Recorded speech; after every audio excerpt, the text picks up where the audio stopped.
ஏகாதசி அமாவாசை பௌர்ணமி நாள்ல இருந்து 11வது நாளா வரக்கூடியது தான் ஏகாதசி. மாதம் மாதம் 2 ஏகாதசி வரும். ஆனா மார்கழி மாதத்துல வரக்கூடிய ஏகாதசிக்கு தான் அதீத சிறப்பு இருக்கு. அதனால தான் அதை வைகுண்ட ஏகாதசி அப்படின்னு சொல்றாங்க.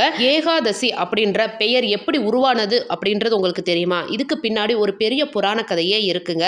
தேவர்களையும் முனிவர்களையும் முரண் அப்படின்ற அரக்கன் ரொம்ப கொடுமைப்படுத்திட்டு வந்தான். அவனோட கொடுமையிலிருந்து காப்பாத்துங்க அப்படின்னு சொல்லிட்டு மகாவிஷ்ணு கிட்ட தேவர்களும் முனிவர்களும் போய் கேட்குறாங்க. அப்ப அவங்களோட வேண்டுதலை ஏத்துக்கிட்ட மகாவிஷ்ணு முரணோட போரிட்டு தேவர்களுக்கும் முனிவர்களுக்கும் விடுதலை வாங்கி கொடுக்குறாங்க. அந்த போரோட முடிவில் ஓய்வெடுக்கணும் அப்படின்றதுக்காக ஒரு குகையில போய் விஷ்ணு பகவான் ஓய்வெடுக்கிறாரு. அப்ப தோல்வியின் விரத்தியில் இருந்த முரண் அவரை எப்படியாவது அழிக்கணும் அப்படின்றதுக்காக விஷ்ணு பகவான் இருந்த குகைக்கு போறாரு. அப்ப அங்க விஷ்ணு பகவான் ஆழ்ந்த நித்திரையில இருக்காரு. இதுதான் நல்ல சமயம் இவரை அழிக்கிறதுக்கு அப்படின்னு சொல்லிட்டு தன்னோட கைகள்ல இருந்த வாளை கொண்டு விஷ்ணு பகவானை அழிக்கிறதுக்கு வாளை ஓங்குறாரு. அப்ப விஷ்ணுவோட உடல்ல இருந்து வெளிப்பட்ட ஒரு பெண் சக்தி முரணோட போரிட்டு அவனை அழிக்குது. அந்த பெண் சக்தியோட பெயர் தான் ஏகாதசி. தன் உடலில் இருந்து வெளிப்பட்ட சக்தியான ஏகாதசிக்கு விஷ்ணு பகவான் கொடுத்த வரம் தான் வைகுண்ட பதவி.